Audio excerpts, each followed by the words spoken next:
Bonjour à tous, donc je me présente, je suis Stéphanie Guillotin, donc je travaille au sein de Biotech Santé Bretagne. Je suis chargée de projet biotech et produits biosourcés. Je vais vous présenter vite fait notre structure avant de démarrer sur le sujet, où nous aurons plusieurs interventions. Donc au sein de Biotech Santé Bretagne, nous sommes un centre d'innovation technologique et nous animons et structurons deux filières régionales, la filière de la santé et la filière des biotechnologies. En Bretagne, nous sommes localisés sur Rennes.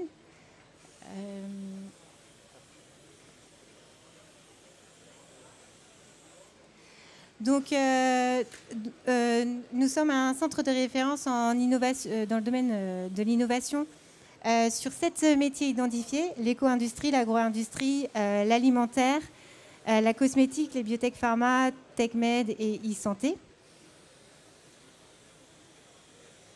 Et donc en fait, nous avons un nouveau nom depuis un an et demi. On s'appelle Biotech Santé Bretagne, mais on a 30 ans d'expertise sur les secteurs, puisque en fait, nous sommes issus de la fusion de deux entités qui ont plus de 30 ans d'existence. C'était CBBK Biotech pour la filière biotech et ID de santé pour la filière santé.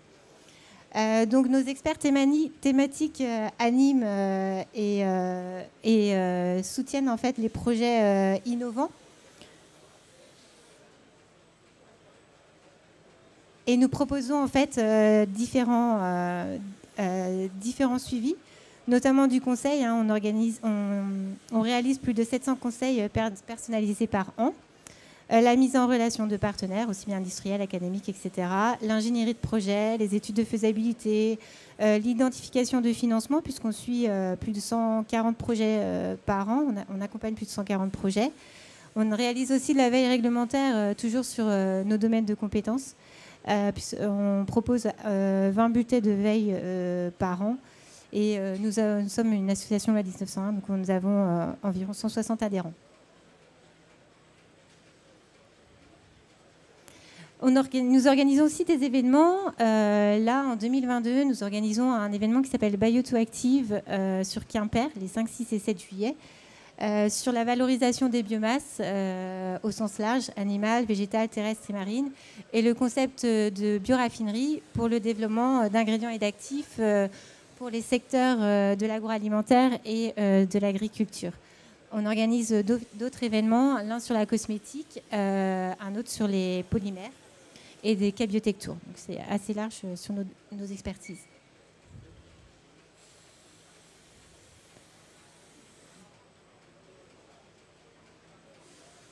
Des exemples de réalisation au niveau alimentaire. Donc nous proposons par exemple, là on avait développé et mis au point des hydrolysés enzymatiques de protéines. Nous réalisons le montage de dossiers de financement pour la valorisation de coproduits marins en ingrédients fonctionnels, le développement d'un nouvel ingrédient naturel de conservation par fermentation de jus concentré, la veille est réglementaire en nutrition santé et de la biblio du conseil pour le développement de gamme de compléments alimentaires. C'est juste pour vous donner des idées de projets que l'on suit. Et pour le domaine de l'agro-industrie, nous avons réalisé une étude de production de probiotiques pour une meilleure croissance des animaux, montage de dossiers de financement, une mise à disposition de personnel pour l'étude d'écosystèmes microbiens, la recherche de partenaires pour la production de matières fermentées et de sous-traitance pour la fabrication de ferments et le montage de dossiers de demande de financement pour l'usage d'extraits végétaux en nutrition animale et en hygiène des bâtiments pour les biostimulants végétaux.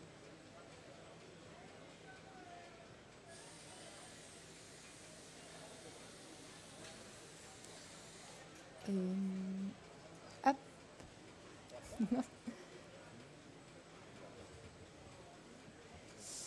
Voilà, maintenant je vais passer sur le sujet en fait d'aujourd'hui, c'est d'échanger sur la bioraffinerie, les biotech et les éco-procédés et d'échanger ensemble sur comment mieux valoriser l'éco-produit agroalimentaire. Donc nous allons avoir plusieurs intervenants. Donc Johan Ledigabel, mon collègue, qui va du coup nous éclairer sur la production d'hydrogène à partir des biomasses. Paul Gilles et Florence Chedaleux de la Société Thermologique qui vont nous indiquer en fait la voie de valorisation de coproduits de casserie à l'échelle industrielle. Cécile Boucher d'Idémer qui va nous donner un exemple de valorisation de coproduits de poissons par biotechnologie.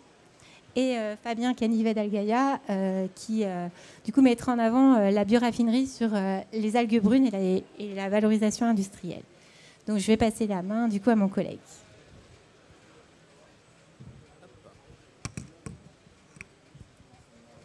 Merci beaucoup Stéphanie et bonjour à toutes et à tous. Donc, comme l'a dit ma collègue, en fait, au sein de Biotech Santé Bretagne, on anime plusieurs filières et notamment plusieurs marchés, parmi lesquels tout ce qui va être éco-industrie ou environnement, biotech environnementale notamment. Donc moi actuellement je suis chargé de projet sur les biotech environnementales, notamment en Bretagne. Du coup, en fait, on a plusieurs axes de réflexion par rapport à ces biotech environnementales, notamment tout ce qui va concerner les bioénergies et en particulier tout ce qui va être énergie renouvelable. Maintenant, quand on parle d'énergie renouvelable, on parle de plus en plus d'hydrogène ou de biohydrogène, ce qui devient assez courant, surtout vu le contexte actuel. Donc c'est ce que je vais essayer de vous présenter un petit peu aujourd'hui. Donc vraiment dans les très grandes lignes, on ne va pas forcément rentrer trop dans les détails, ce n'est pas vraiment le but. Pour plus de détails, en fait, on va produire également au sein de la structure Biotech Santé Bretagne un document qu'on appelle un focus prospectif qui aura justement dans ce but. Hop. Ok, et c'est bon. Et du coup, dans ce focus prospectif, on aura vraiment tout un tas d'éléments par rapport à cette production d'hydrogène renouvelable.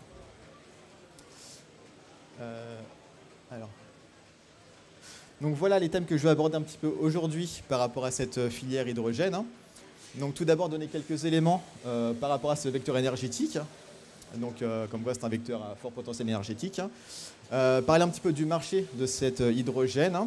Parler également un peu de classification. C'est un élément qui revient assez souvent et qui est un peu perturbant. Donc c'est aussi pour éclairer un petit peu les choses. Et ensuite parler un petit peu de l'aspect technologique en présentant notamment deux procédés de fabrication ou de production d'hydrogène, notamment la pyrogazéification et ensuite le procédé de fermentation sombre, qui est un petit peu moins connu mais qui est pourtant très très prometteur. Donc rapidement quelques éléments de langage par rapport à cette filière hydrogène.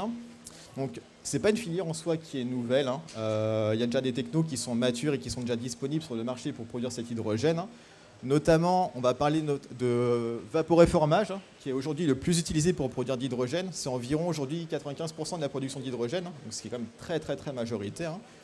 Mais de plus en plus, on va aller sur de l'électrolyse, donc à partir d'extrait ou d'eau. Et aujourd'hui, c'est vraiment cette techno qui a le vent en poupe. Donc dans les prochaines années, vous allez vraiment en entendre parler beaucoup plus. C'est vraiment sur ça qu'aujourd'hui s'axent les principaux moyens. Et finalement, avec ces technos, donc on va produire notre hydrogène, où en fait on peut voir ici. Et cet hydrogène va servir de vecteur énergétique pour faire soit de l'électricité, soit de la chaleur, ou soit quelques autres éléments qui vont servir notamment pour tout ce qui va être mobilité. Vous entendez sûrement de plus en plus parler de tout ce qui va être bus ou véhicules à hydrogène, notamment en Bretagne, à Lorient, ils sont assez à la pointe là-dessus. Tout ce qui est navette, bus ou autre. Donc ça vient vraiment de plus en plus et ce sont déjà des technos qui sont matures à ce niveau-là. Donc quelques données également par rapport aux investissements pour le marché de l'hydrogène. En fait, il y a vraiment un gros boom depuis 2-3 ans maintenant, surtout depuis 2018, où il y a un plan hydrogène qui a été mis en place avec le déblocage de différents fonds.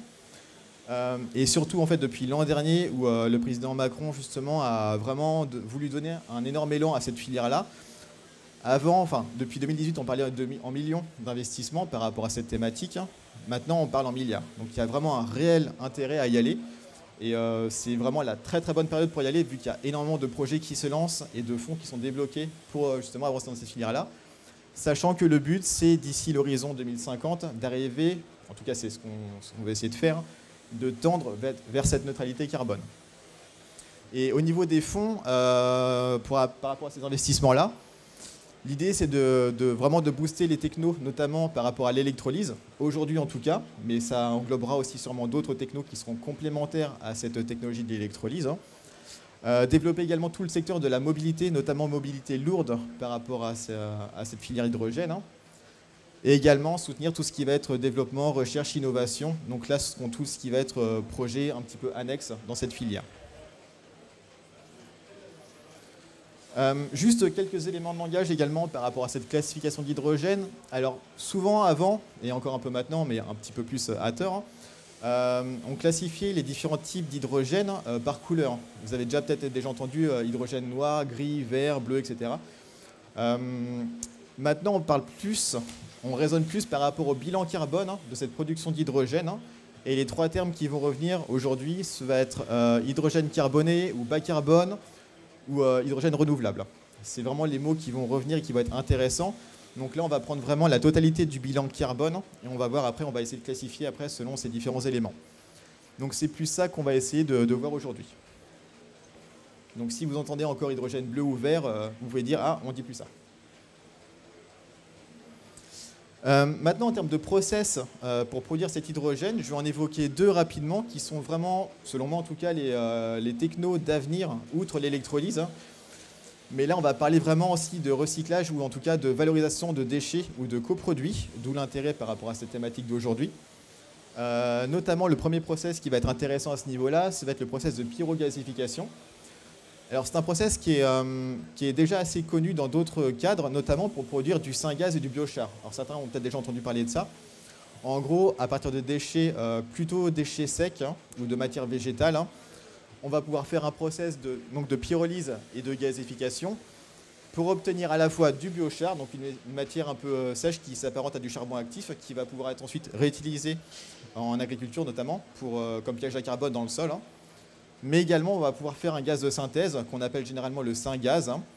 Dans ce syngaz, en fait, qui est composé d'hydrogène, de monoxyde de carbone et de dioxyde de carbone, on peut aujourd'hui essayer de séparer ces différents gaz pour obtenir un hydrogène, le purifier et le réutiliser si besoin. Donc d'où l'intérêt de ce process-là. Bon, c'est écrit un petit peu petit, mais en gros, pour cette pyrogasification, l'intérêt, c'est d'utiliser principalement des déchets secs et notamment des déchets type lignocellulosique, donc des matières végétales, matières boisées. Et généralement, on considère que plus notre matière végétale ou plus notre entrant est homogène et plus notre rendement pourrait être intéressant. Donc c'est aussi l'intérêt de cette techno-là, mais qui est très très efficace, qui peut être très porteuse en tout cas. Donc il y a vraiment pas mal de sujets qui se développent aujourd'hui pour le syngaz, pour l'hydrogène, mais aussi pour le biochar. Donc finalement, tout le process en soi, de la valo des déchets au sortant, finalement, peut être hyper vertueux.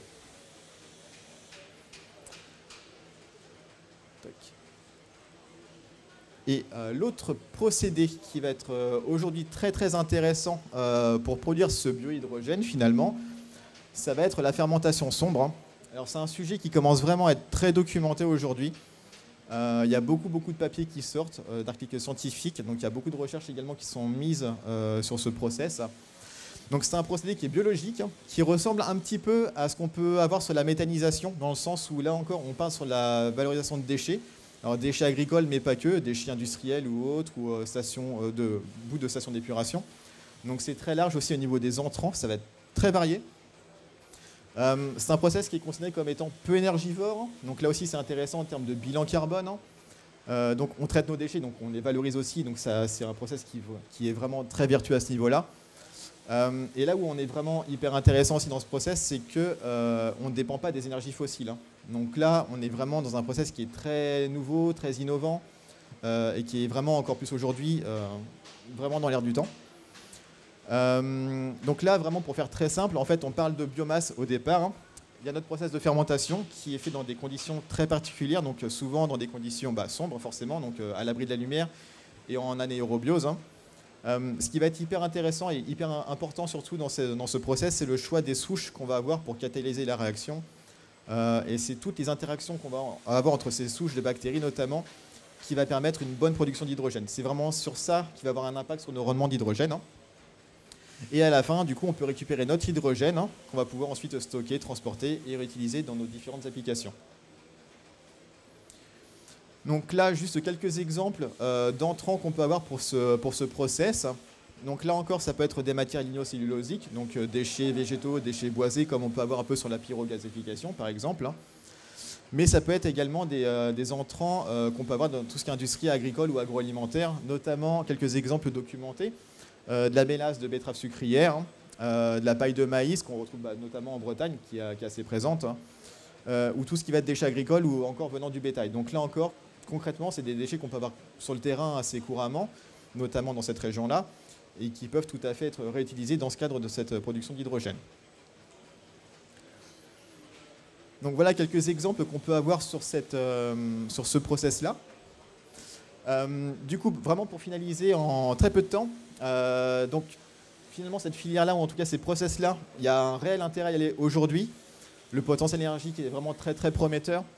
On peut recycler nos déchets et produire de l'énergie avec, donc c'est un peu la même idée que la méthanisation, mais qui peut être encore plus intéressant en termes de rendement énergétique et d'utilisation ensuite. Les sujets sont très documentés aujourd'hui. Il y a encore pas mal de travail à faire, bien évidemment, notamment améliorer les connaissances sur tout ce qui va être fermentation sombre. C'est déjà très bien documenté, mais il y a encore beaucoup de choses à faire.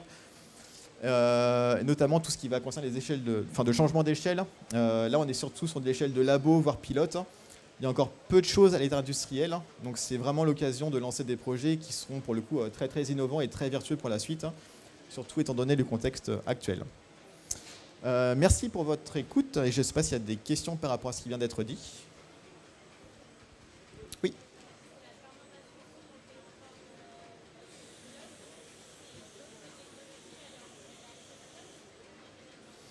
Alors, la pyrogasification, il y a déjà des industries qui sont... Oh, ça va aller. Ouais. Ah, pardon. En gros, la question, c'était est-ce que ces technos, donc la fermentation sombre, c'est déjà à l'échelle pilote. Est-ce qu'il y a d'autres technos qui sont plus à l'échelle industrielle? Donc, c'est bien ça. Oui, tout ce qui est pyrogasification, ça commence déjà à sortir à l'échelle industrielle. Et je sais qu'il y a des recherches à ce niveau-là, enfin, en tout cas des recherches de partenariat pour justement que ça arrive plus sur le terrain. Parce que la techno, en soi, elle est mature, elle est déjà utilisée, mais elle n'est pas encore assez connue à ce niveau-là. Il y a notamment l'organisme AT2E qui est très porté sur cette techno-là, qui la discute bien et qui peut vraiment aussi aider à mettre en place des projets sur le territoire. Mais voilà, ça c'est déjà. Je pense que ça va aller parce que niveau timing, on va être un petit peu court. Donc merci à vous. On pourra revenir sur les questions en fait à la fin et une question par speaker. Je pense que ça peut être bien. On reviendra après sur ta présentation. Merci Johan. Donc maintenant, je vais passer le micro en fait à Paul-Gilles Chedaleux, gérant de la société Terrémologique, en fait, qui valorise l'éco-produit des casseries dans une démarche de bioéconomie durable. Donc je passe.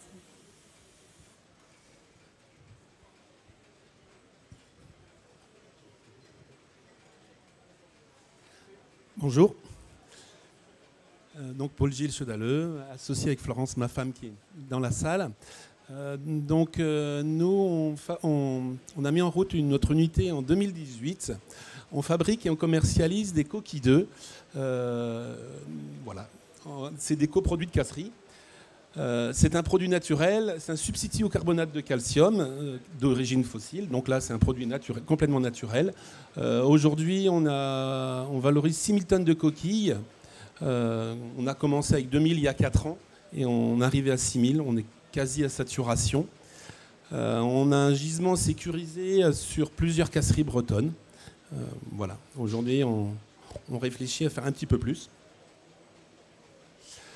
Alors, l'historique. Avant 2000, les coquilles n'étaient pas valorisées du tout. C'est un déchet enfoui ou incinéré. La nouvelle réglementation européenne est arrivée en 2002-2003, qui a obligé les plus grandes casseries, quand je dis casserie, c'est l'agroalimentaire, les usines qui valorisent les œufs. Voilà. Et on s'est dit, avec un directeur de casserie à l'époque, qu'on aurait pu trouver une solution. L'incinération coûte cher, il n'y a pas de valo du tout. Voilà, donc on a mis 15 ans, on a mis du temps, on a mis 15 ans à aller dans les démarches administratives. Le plus dur, c'était l'administratif. La réglementation européenne nous empêchait complètement de valoriser. Voilà, au fur et à mesure des années, c'est arrivé plus dans l'air du temps de valoriser les déchets. La DDPP nous a fait confiance, la DDPP 56, et nous a vraiment aidés. Et en même temps, on a cherché à mettre notre projet en route, inventer le process, le procédé.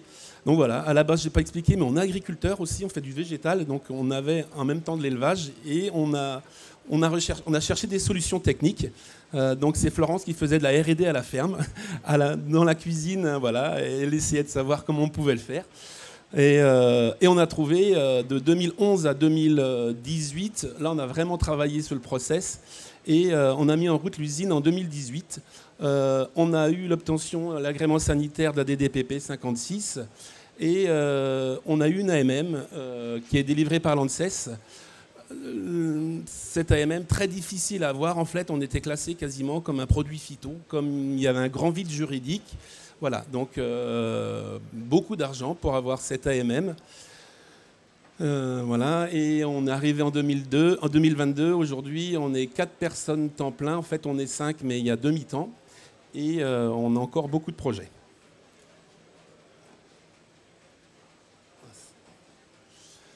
Donc la coquille, c'est un amendement calcaire minéral, CaCO3, et pour le moment, elle est commercialisée en grande partie chez les agriculteurs via la coopérative bretonne Eureden.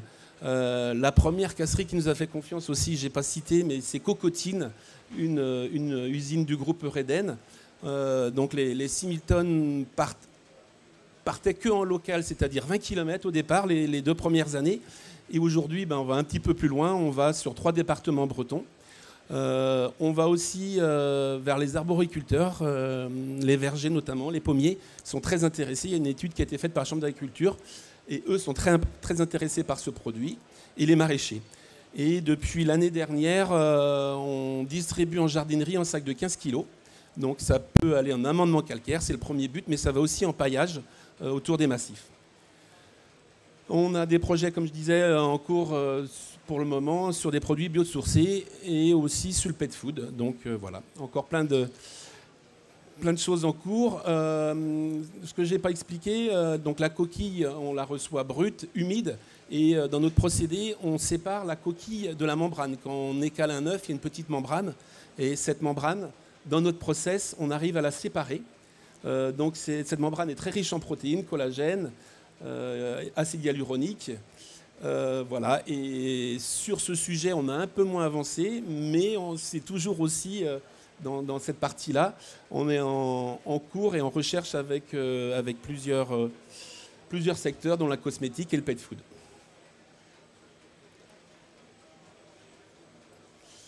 Alors, comme je l'ai dit, c'est un process unique de séchage où on sépare la membrane de la coquille et on l'hygiénise. Et pour ce, on a besoin d'énergie. Et il y a 4 ans, on a fait, je pense, le bon choix. On aurait pu utiliser du fioul, du gaz. On a choisi plutôt une énergie renouvelable, le bois. C'est du bois en plus d'opportunités. Donc on ne va pas abattre du tout un arbre pour pouvoir avoir cette énergie. C'est simplement, on s'est mis en relation avec des abatteurs et on a monté une petite filière sans le chercher au départ, de récupérer du bois d'opportunité. C'est-à-dire qu'en local, là, c'est pas plus de 20 km, des abatteurs nous appellent, ils ont un devis à faire dans une collectivité, chez un client, voilà, et il faut débarrasser les arbres. Souvent, c'est du sapin, 90%, personne ne veut de sapin, et c'est pas du sapin qui peut aller dans l'industrie forestière. Et au lieu d'encombrer les déchetteries, on récupère ce bois et on le fait broyer et ça alimente la chaudière. Donc on a besoin à peu près de 2000 m3 de bois par an. On est complètement autonome, on est même un peu plus qu'autonome, mais voilà, on a 2 ans et demi de stock. Je pense que si on avait choisi le gaz, on n'aurait pas 2 ans et demi de stock de gaz.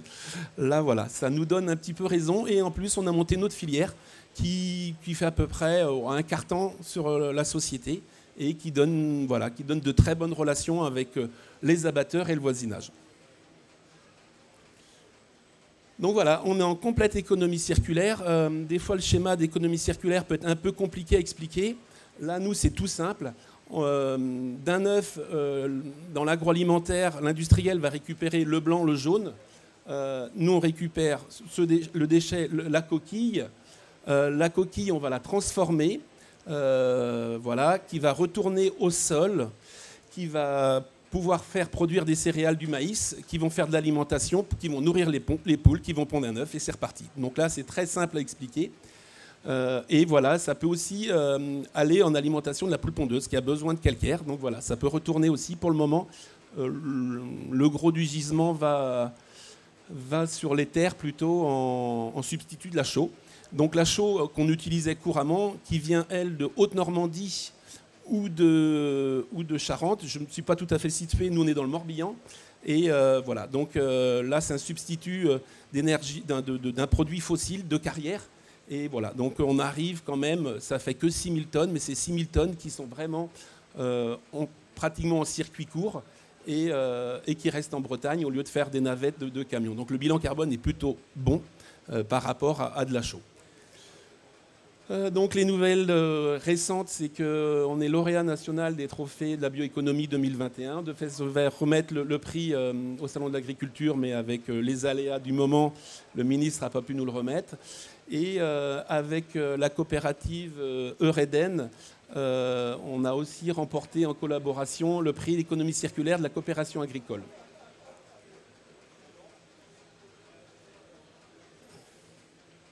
Je ne sais plus. Voilà. Non, c'est dans l'autre sens peut-être. Je ne sais plus dans quel sens. Non, voilà, c'est bon. Je crois que j'ai fait le tour. Je pense que j'ai fait le tour. Merci Paul-Gilles.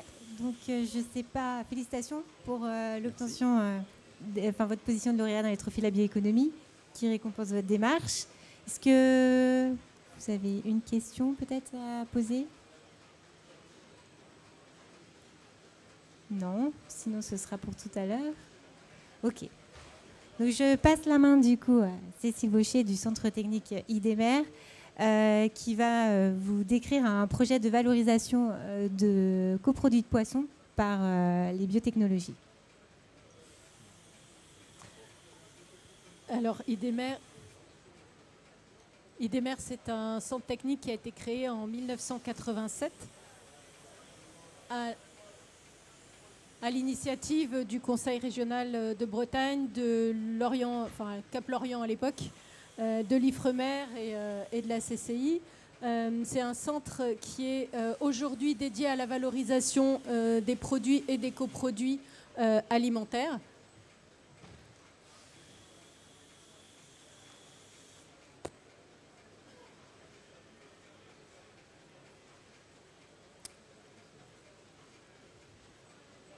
On n'a pas l'air de décider. Alors, il faut voir entre deux.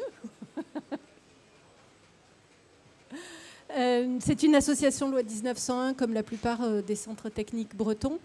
On a 18 collaborateurs et la mission d'IDEMER, c'était initialement d'accompagner les acteurs de la filière des produits de la mer et du port de Lorient, puisqu'il est basé à Lorient, pour valoriser les produits de la pêche qui étaient débarqués. Valoriser, alors en 1987, c'était valoriser la partie noble du poisson pour en faire des produits alimentaires, que ce soit des soupes, des rillettes, des terrines, du poisson portionné surgelé. Enfin voilà, c'était vraiment valoriser, en faire des produits de consommation courante. Mais c'était surtout valoriser les coproduits de ces poissons pour en faire des produits à valeur ajoutée et aller chercher des molécules d'intérêt qui pouvaient se trouver dedans. Donc ça, c'était la mission initiale du centre technique. Aujourd'hui, on a un peu élargi cette activité et on valorise des produits et des coproduits alimentaires de la terre et de la mer, on va dire. Donc notre mission, c'est d'accompagner les porteurs de projets dans le développement de leurs produits, que ce soit les produits alimentaires classiques ou ce soit la valorisation de leurs matières premières ou de leurs coproduits, bien sûr en toute confidentialité, et on les accompagne en fait de l'idée jusqu'au marché, puisque notre centre technique a 2700 m² d'ateliers qui sont dédiés à la production. Donc on va pouvoir réaliser des plats cuisinés ou réaliser des procédés de biotechnologie, puisque toute la partie des coproduits est valorisée principalement par des procédés de biotechnologie qui sont mis en œuvre dans nos installations. On a donc 3 pôles de compétences principales qui sont la R&D, donc agroalimentaire et biotechnologie, l'industrialisation et la réalisation de pré-séries. On a un agrément sanitaire, ça veut dire que les produits qui sont fabriqués chez nous peuvent aller sur le marché et être mis à disposition des consommateurs. Donc les porteurs de projets qui arrivent chez nous peuvent vendre leurs produits une fois qu'on a calé toute la R&D et puis tous les process, fait le changement d'échelle et réalisé les premières productions pour lesquelles on va calculer les coûts de revient, les rendements, enfin toutes les données économiques dont ils ont besoin pour pérenniser la vie de leur projet et de leur entreprise. On travaille donc avec eux sur la définition du cahier des charges. L'objectif, c'est de faire quelque chose à façon pour répondre à leurs besoins.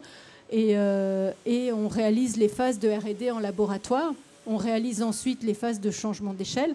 Donc, c'est-à-dire qu'au laboratoire, on va travailler sur quelques kilos ou quelques grammes. Et puis, petit à petit, on va augmenter les volumes pour arriver en biotechnologie sur la mise en œuvre de 1 tonne, 1,5 tonnes de coproduits dans nos installations. On réalisera donc une faisabilité technico-économique avec le calcul des rendements, des prix de revient, des tests marchés.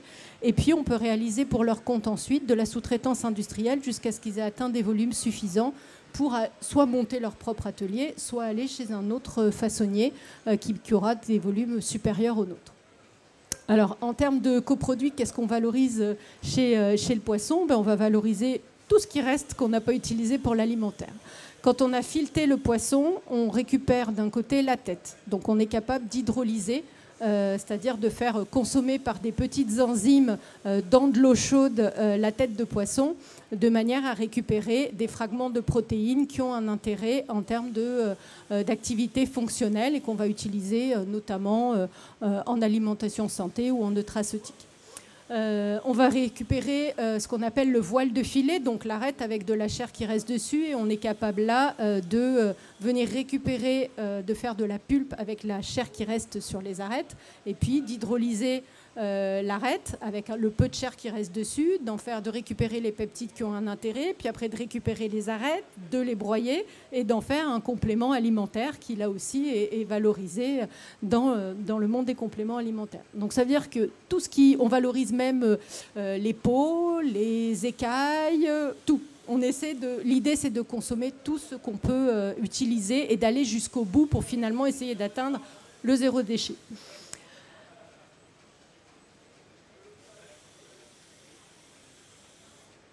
Donc, l'idée, c'était de vous parler d'un projet. La plupart des gens qui viennent travailler avec IDEMER valorisent ce qu'on appelle les coproduits de matières premières. C'est-à-dire qu'on a récupéré le poisson, on a récupéré la chair de la crevette, il nous reste des têtes. L'idée, c'est de valoriser cette partie-là.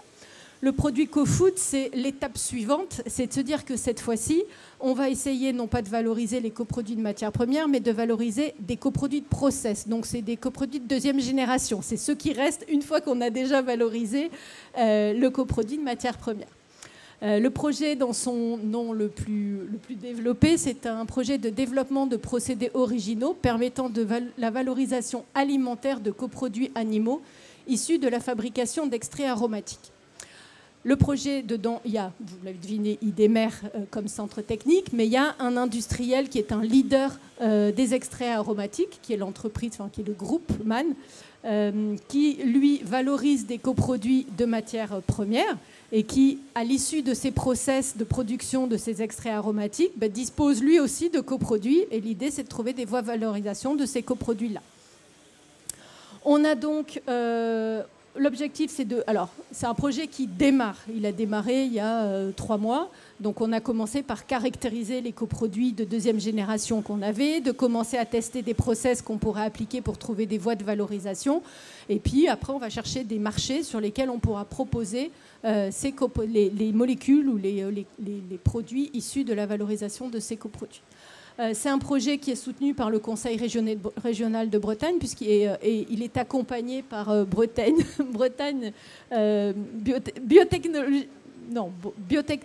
Biotech Santé Bretagne, je vais y arriver, dans le cadre d'un appel à projet régional, donc ce qui nous permet de pouvoir avoir des voies exploratoires et de chercher comment valoriser ces coproduits. Voilà. Merci Cécile. Je ne sais pas on a un peu de temps pour une question, quitte après à repasser. Non, pour tout à l'heure aussi. Ok, donc là nous passons au bioraffinage des algues brunes avec Fabien Canivet qui est manager application chez la société Algaia. Bonjour à tous, merci d'être présents. Donc oui, Fabien Canivet, responsable de l'application chez Algaia. Algaia, on est une jeune société de 100 personnes qui sont passionnées des algues. On a 3 sites en France, un site à l'Anilis, près de la ressource. En fait, on a 20 km en fait, des algues brunes qu'on processe. Un site centre R&D à Saint-Lô dans la Manche, où je suis localisé, et des bureaux commerciaux à Paris. Aujourd'hui, on exporte dans plus de 50 pays nos produits. Et donc, du coup, on a un rayonnement international, mais on est une entreprise bretonne, puisque notre siège social est à l'Anilis, sur notre site de production. Donc là, vous voyez en fait notre site de production. Comment on travaille aujourd'hui? En fait, il y a des goémoniers, donc des gens qui ramassent ces algues-là avec des bateaux. Et donc, ils ramassent 2 espèces d'algues dans la mer d'Iroise. Laminaria hyperborea à gauche et Laminaria digitata à droite. Donc ces algues-là, ils sont ramassés par ces bateaux-là et ils sont transportés jusqu'à notre usine où ils rentrent pour en extraire aujourd'hui 2 produits.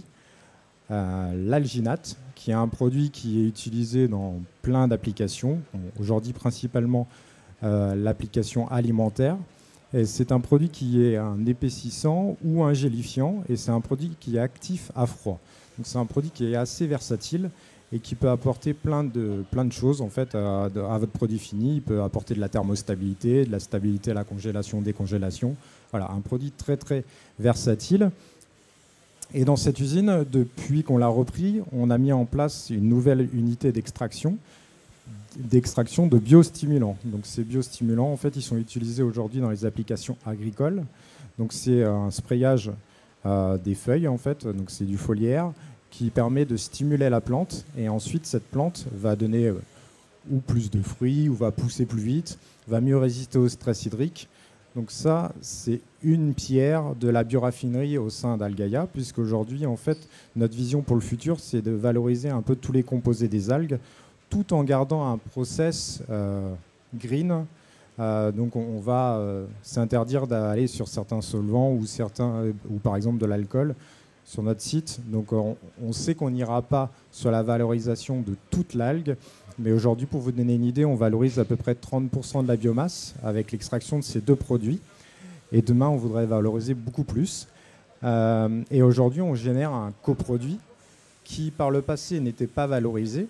Et donc, c'est ce qu'on appelle un gâteau de filtration qui génère des grosses quantités d'algues, des grosses quantités de produits, puisqu'aujourd'hui, on processe 40 000 tonnes d'algues. Donc, on est le plus gros transformateur d'algues françaises aujourd'hui. Et donc ce coproduit, maintenant, on le sèche dans des méthaniseurs autour de l'usine. Donc c'est des gens qui font du méthane et ils ont des excédents de chaleur. En général, ils ont des séchoirs. Et donc ça nous permet en fait de sécher ces produits et donc de les stabiliser. Et ces produits-là, on les vend maintenant aujourd'hui dans des terreaux. C'est utilisé dans des terreaux en fait en tant que biofertilisant. Donc ce qui nous permet en fait de valoriser un peu tous les composés.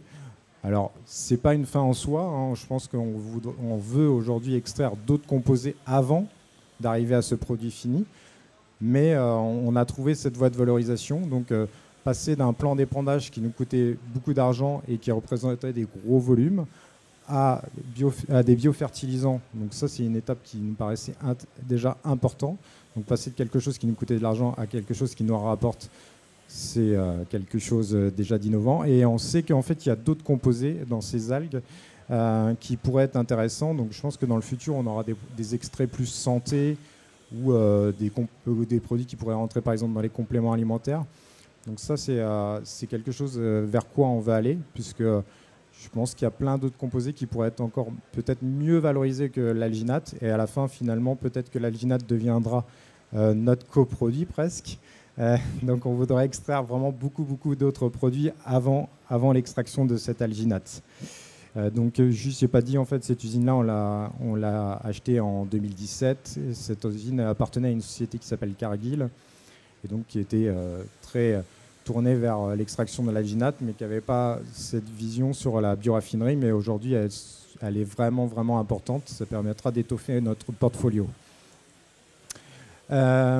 Et donc aujourd'hui, ces alginates peuvent être utilisées aussi dans l'agroalimentaire. Donc voilà, la thématique c'était autour de l'agroalimentaire, donc je voulais faire un petit parallèle par rapport à ça.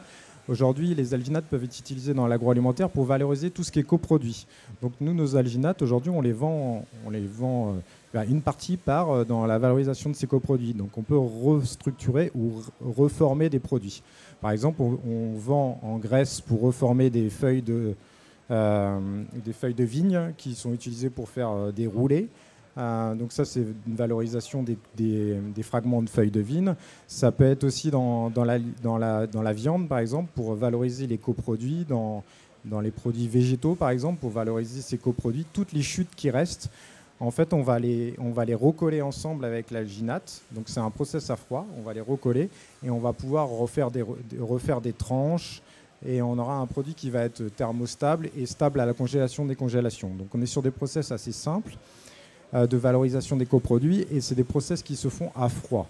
Donc aujourd'hui, on a vraiment pas mal d'acteurs aujourd'hui qui viennent vers nous, alors principalement dans l'agroalimentaire, mais pas que, pour venir restructurer ces produits et donc les valoriser en fait et limiter leurs coproduits.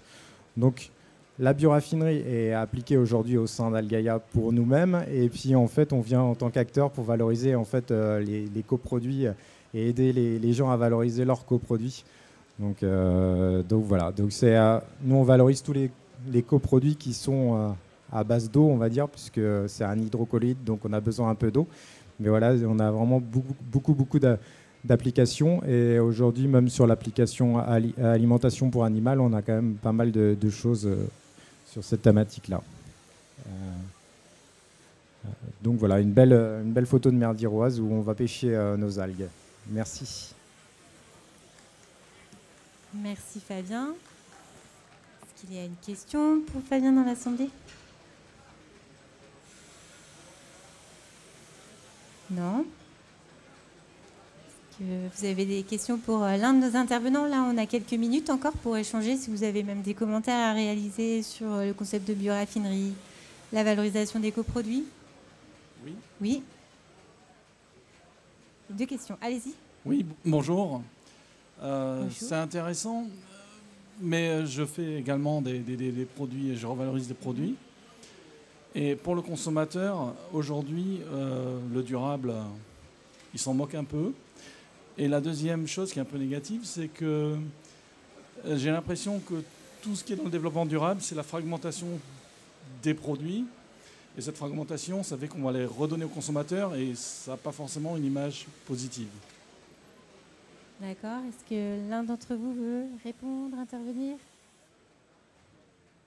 Oui. Oui, non, c'est vrai que du coup c'est une fragmentation. Alors nous, comme je disais, on va s'interdire en fait certains procédés qui vont être utiliser beaucoup la chimie. Je pense que en fait nous on est sur un business, une usine qui a plus de 50 ans, donc qui fait de l'alginate. Je pense qu'aujourd'hui on a besoin de limiter en fait tous nos coproduits, et je pense que le fait d'avancer vers la valorisation de ces coproduits, alors peut-être en restant sur des process très très simples, mais valoriser les coproduits, c'est une obligation qu'on se doit aujourd'hui, puisqu'on va... Il y a plein de choses qui peuvent être vraiment intéressantes pour plein d'applications. Et donc aujourd'hui, je vous ai montré, en fait, on a passé d'un cathode-cellulosique qui nous coûtait très cher à épandre et qui nécessitait du pétrole, enfin du gasoil, tout ça pour aller l'amener vers les champs et l'épandre. Aujourd'hui, déjà, on le sèche par un excédent de chaleur qui n'est pas valorisé dans les méthaniseurs, et on arrive à le valoriser dans certaines applications. Donc je pense que c'est aujourd'hui un peu obligatoire de passer vers ça. Je peux intervenir aussi. Donc nous, sur les projets et les demandes que l'on a, donc il y a des grands comptes aussi qui demandent vraiment à cette valorisation des coproduits. Ça rentre en compte aussi dans tout ce qu'on fait comme analyse de cycle de vie, etc. Et l'autre point qui est important, c'est que c'est un complément financier, c'est un nouveau business. Donc ça a aussi cet intérêt-là, en fait.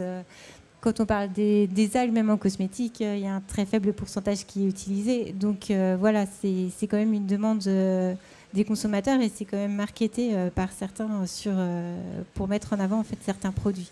Je ne sais pas si... Non, vous voulez intervenir? D'autres personnes peut-être dans la salle veulent intervenir sur ce point? Oui. On va vous donner un micro. On a vu dans les différents exemples que la réglementation, elle avait été un frein, en tout cas dans vos exemples pour la casserie. Qu'est-ce que c'en est chez Idemer ou chez Algaia? Comment les ingrédients sont classifiés d'un point de vue réglementaire? Chez Idémer, les produits qui rentrent dans l'atelier sont des produits uniquement food, donc ça reste. Enfin, on est tenu de maintenir la chaîne du froid, de respecter donc les produits, que ce soit des chutes de filet, des chutes des voiles de filet, ou tout suit la chaîne du froid et arrive chez nous en food. On n'a pas le droit de rentrer autre chose que des produits alimentaires. Et réglementairement, enfin, valoriser les arêtes, par exemple, de poisson blanc pour en faire un complément alimentaire. Il n'y a pas de problème là-dessus. Enfin, on reste. Et donc en termes d'étiquetage, ça va être quoi? Produit issu de poisson ou arête de poisson? Je pense qu'il valorise par la molécule et le contenu. Il ne valorise pas par l'origine du coproduit. Parce que quand on a nettoyé l'arête et qu'il ne reste que l'intérêt, le contenu en calcium, en fait, on le valorise comme un complément alimentaire qui permet, favorise l'ossification ou des choses comme ça. Mais en fait, on ne rentre pas à l'origine du produit. Parce que normalement, en termes d'étiquetage, ça doit être indiqué sur un produit l'ingrédient. Sur un produit alimentaire, oui. Selon les produits, nos clients sont tenus de dire que dans notre usine, on va passer des usines, enfin, ou outils traitant des produits de la mer ou du poisson ou des crustacés. Mais après, quand on va dans un complément alimentaire en poudre qui est remis dans une gélule, c'est pas marqué dessus. Il n'y a pas d'origine qui est associée. Mais la réglementation l'autorise. Non, mais nous, on est limité par ça. Hein. Clairement, dans le concept de bioraffinerie, vous avez raison, en fait, c'est une limite. Il y a certains produits qui sont vraiment intéressants. Par exemple, je vais citer les fucoïdanes, qui sont aujourd'hui... ils viennent de passer en novel food. Donc, il y a une entreprise qui a fait le job et qui a payé beaucoup d'argent pour faire le job. Mais voilà, en fait, ça c'est très limitant. En fait, on sait qu'il y a plein de molécules qui pourraient être intéressantes, mais aujourd'hui, on peut être limité par la réglementation et c'est clair. Et même pour nos alginates aujourd'hui, par exemple, sur le feed, on est limité sur certaines espèces. Et c'est juste parce qu'il y a des listes positives et négatives. Et c'est vrai que tout ça, ça fait des nœuds dans le cerveau.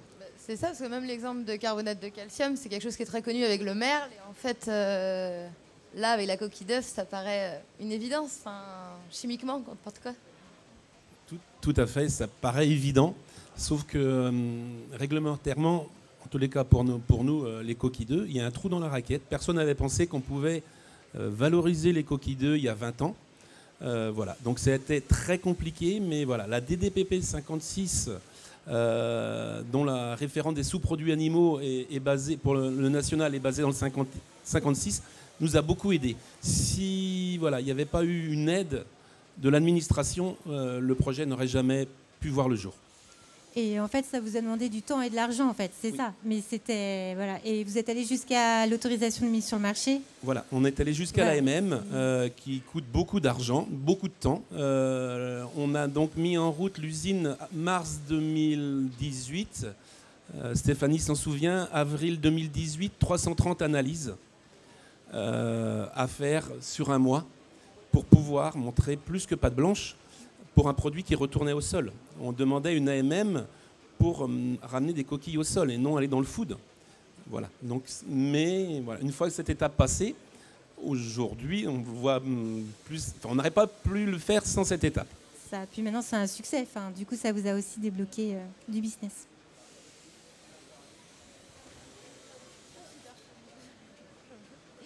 Une minute, oui. Ok. Mais du coup, en fait, qu'est-ce qui est fait vraiment à l'heure actuelle au niveau réglementaire en Europe pour que justement les industriels qui vont avoir un peu tous les mêmes coproduits à valoriser, vous parliez de grands comptes qui vous demandent ces valorisations-là, est-ce qu'il y a vraiment des groupes de travail là-dessus pour influer au niveau européen si on veut vraiment faire avancer les choses dans ce domaine, quoi? Alors, je ne suis pas une spécialiste de la réglementation. Mais oui, il y a des groupes de travail qui sont en cours. Après, c'est justement dans votre cas aussi, vous avez fait remonter les difficultés, etc. C'est aussi le cas pour la partie bio. Donc, les problématiques sont remontées, mais après, ça met un petit peu de temps avant de se débloquer. Oui, juste compléter. Effectivement, on a essayé, quand on est au cœur du problème, on essaye de faire remonter. Il faut trouver les bons interlocuteurs, ce qui est quand même compliqué. Et voilà, Stéphanie a évoqué la partie bio. Nous, on a exactement le même problème sur la partie bio. Souvent, on est sur des nouveaux ingrédients et il y a il n'y a pas assez de recul et voilà. Mais souvent, c'est des tout petits dossiers qui font que ça bloque et que ça ne va pas plus loin. Mais il y a quand même de l'espoir. Merci à tous, merci aux intervenants, merci à vous. Bonne soirée.